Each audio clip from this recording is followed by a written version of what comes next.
Buenos días, les doy la bienvenida a esta clase de la primera cátedra de farmacología de la Facultad de Medicina de la Universidad de Buenos Aires. El tema de hoy es drogas ansiolíticas e hipnóticas y en esta primera parte voy a plantear una introducción al tema para compartir con ustedes algunas definiciones que van a ser necesarias a lo largo de la clase y algunos conceptos farmacoepidemiológicos y clínicos que espero les sirvan para que en su futuro como médicos hagan uso racional de este tipo de compuestos. El primer punto, como les decía, es aproximarnos a algunas definiciones.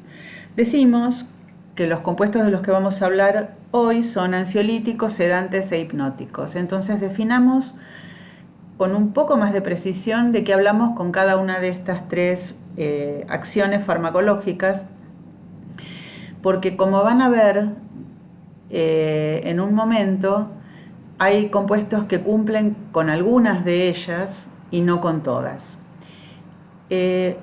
Decimos que un compuesto es ansiolítico cuando disminuye la ansiedad o la angustia, que un compuesto es sedante cuando disminuye el estado de alerta y que un compuesto es hipnótico cuando induce el sueño o disminuye la latencia al inicio del sueño. Si bien ustedes están habituados a escuchar hablar de estos términos, de estos compuestos como fármacos depresores del sistema nervioso central, es importante diferenciar, sobre todo con un criterio prescriptivo, si lo que nos proponemos es bajar la angustia, disminuir el estado de alerta o disminuir la latencia al inicio del sueño, ya que como vamos a ver, en cada uno de los casos, la elección prescriptiva va a ser diferente. Ahora bien, yo decía recién que la ansiolisis es la disminución de la ansiedad y hay una precisión que vale la pena hacer. ¿La angustia es igual o es distinta a la ansiedad? Veamos la definición en general de cualquiera de estos dos términos, angustia o ansiedad. La definición de diccionario es que es una emoción displacentera caracterizada por temor o inquietud difusos a un peligro indeterminado acompañados de un correlato somático que es básicamente una descarga del sistema neurovegetativo, de la división simpática del sistema neurovegetativo.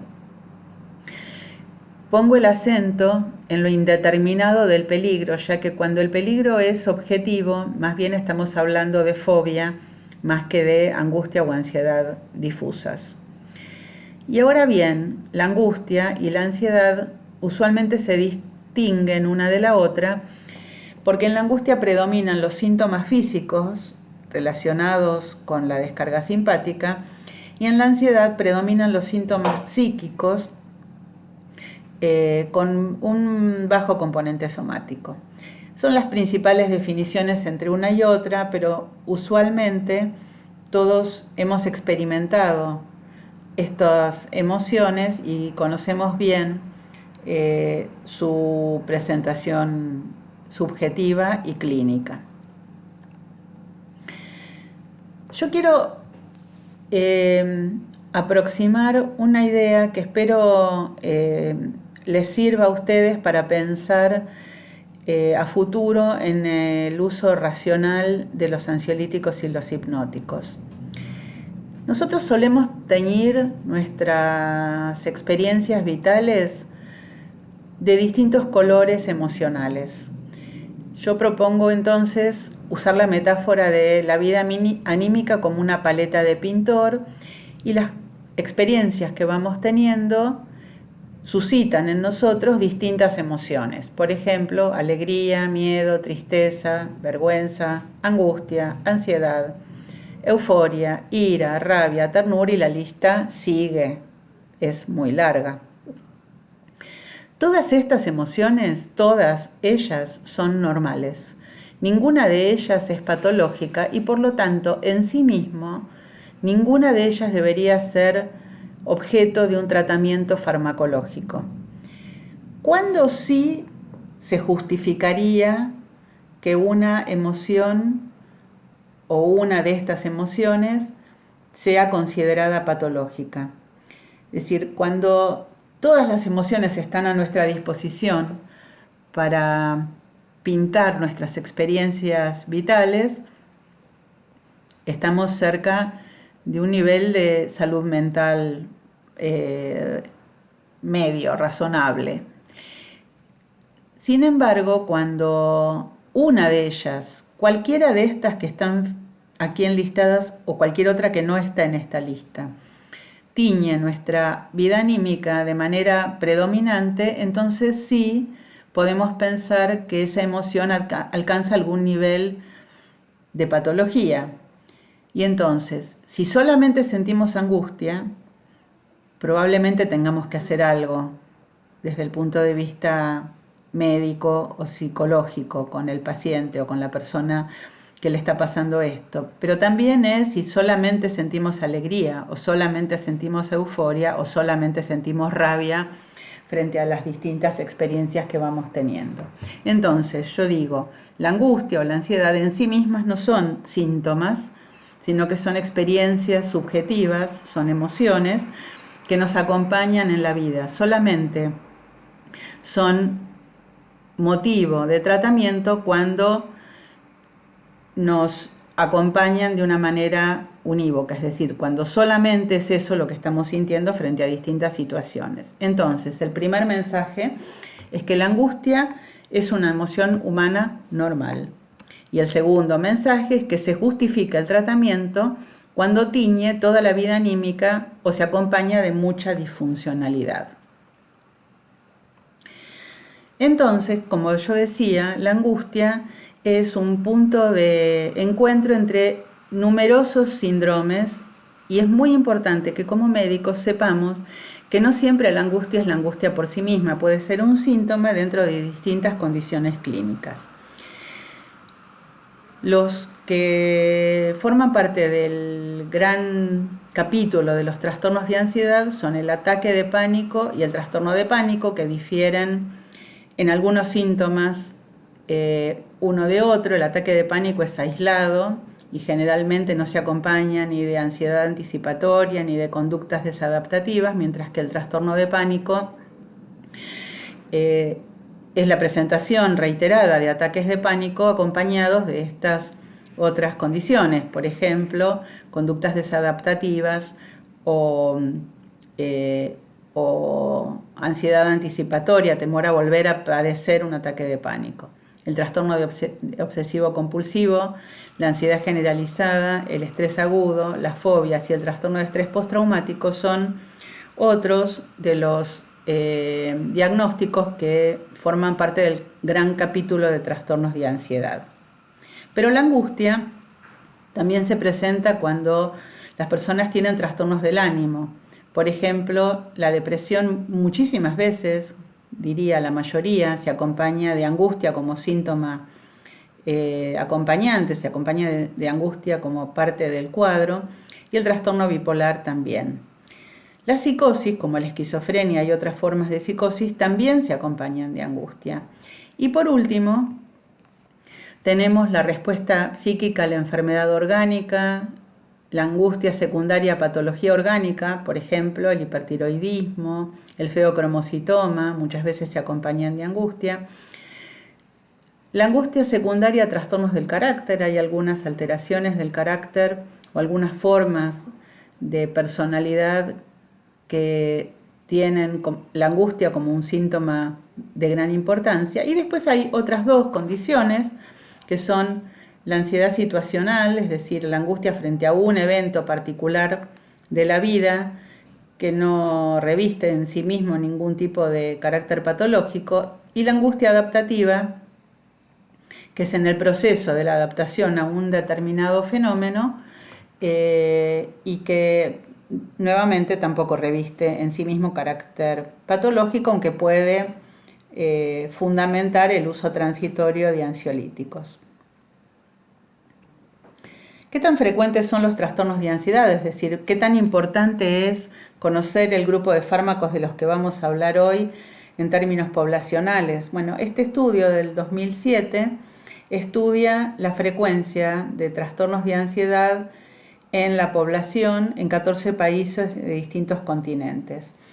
Y no me voy a detener en uno por uno cada uno de los cuadros, pero sí fíjense que los trastornos de ansiedad en general, la lista que yo les mencioné en la diapositiva anterior, tienen una prevalencia de alrededor del 13 al 30% prácticamente a lo largo de la vida, y en los 12 meses previos a la realización de este estudio, las personas, 5,6 a 19% de las personas habían manifestado haber tenido algún cuadro de ansiedad significativo, diagnosticado y que hubiera requerido tratamiento.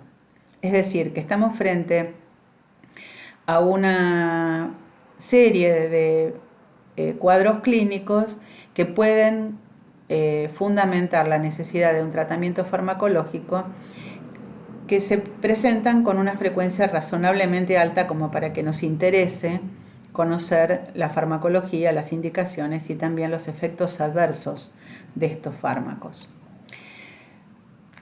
En un estudio realizado en el año 2011 entre adolescentes europeos de entre 15 y 16 años, se estudió la prevalencia de consumo de sedantes y tranquilizantes en 36 países. Yo en esta tabla que está aquí a la izquierda de la pantalla señalo los que lo mostraron con mayor prevalencia. Y fíjense un detalle, y es que los investigadores distinguieron si el uso de tranquilizantes o sedantes había sido con o sin prescripción médica. Y en muchos casos, por ejemplo en Albania o en Dinamarca o en Francia, no había tanta diferencia entre quienes los habían usado por indicación médica respecto de aquellos que lo habían usado sin prescripción médica, con porcentajes bastante altos considerando que estábamos hablando de jóvenes de 15 a 16 años. Las Naciones Unidas tiene un observatorio de seguimiento de drogas, de uso, de consumo de drogas. Cada año emite un informe atendiendo distintas temáticas. En el año 2012 recogió la prevalencia de consumo de sedantes o tranquilizantes o cannabis por sexo en la población europea, y este es el gráfico que refleja los resultados. Fíjense que distinguen entre hombres y mujeres, y que las dos primeras columnas lo que señalan es el porcentaje de personas que habían consumido tranquilizantes o sedantes. En hombres el azul o verde oscuro y en mujeres el rojo. Y entre el 8 y el 13%, según el sexo, de las personas en Europa, adultos en Europa, había consumido sedantes o tranquilizantes. El consumo de cannabis era muy superior, sobre todo en hombres, en ese mismo periodo de tiempo.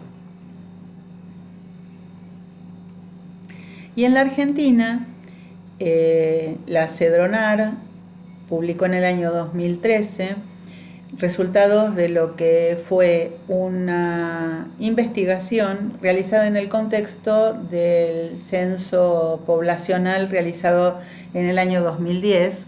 A una muestra representativa de los encuestados se les consultaba acerca del consumo de tranquilizantes o ansiolíticos, y fíjense que el total de la población, el 18% del total de la población había consumido sedantes o ansiolíticos ese año, y que ese consumo estaba principalmente distribuido entre las personas mayores de 35 años y muy especialmente en las personas mayores de 50, en el sector poblacional de 50 a 65 años. No se consultó en mayores de 65, pero yo arriesgaría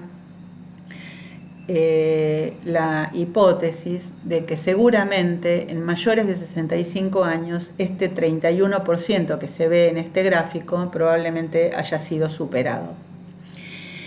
Y cuando se preguntó acerca de si esos tranquilizantes o sedantes habían sido prescriptos por el médico o habían sido consumidos por cuenta propia, en azul está el porcentaje de consumo prescripto, en rojo el por cuenta propia, en verde está que primero fueron recetados y luego siguieron usándose por cuenta propia, y en violeta están los que no respondieron a esta pregunta.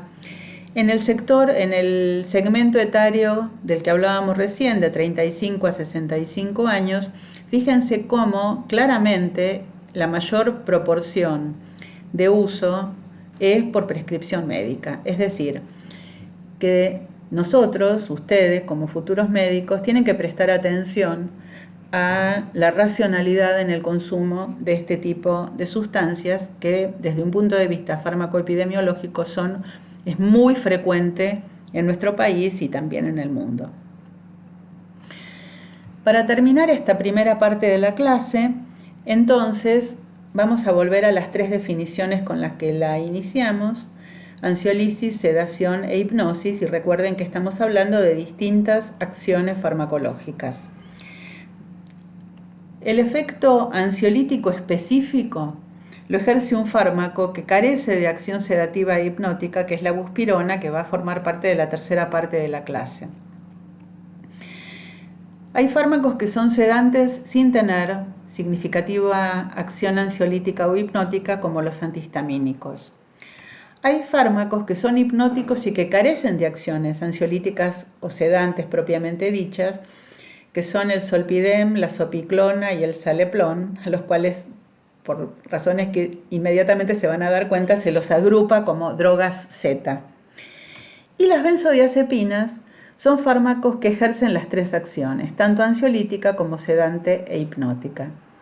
Tal vez porque los primeros en desarrollarse o en usarse con fines psicotrópicos fueron las benzodiazepinas. Entre todos estos fármacos es que se suelen confundir las 3 acciones, porque este grupo de fármacos ejerce las 3.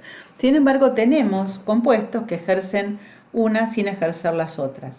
Por último, hay un grupo de fármacos que ustedes van a ver o ya vieron en Farmacología 2, que es el de los antidepresivos con acción de inhibición de la recaptación de serotonina, o la venlafaxina, que es un antidepresivo dual que inhibe la recaptación tanto de serotonina como de noradrenalina, que ejercen un efecto ansiolítico claramente. De hecho son ansiolíticos de primera línea y que no tienen efecto ni sedante ni hipnótico. Bueno, en la próxima parte de la clase vamos a hablar específicamente de la farmacología de las benzodiazepinas. Muchas gracias.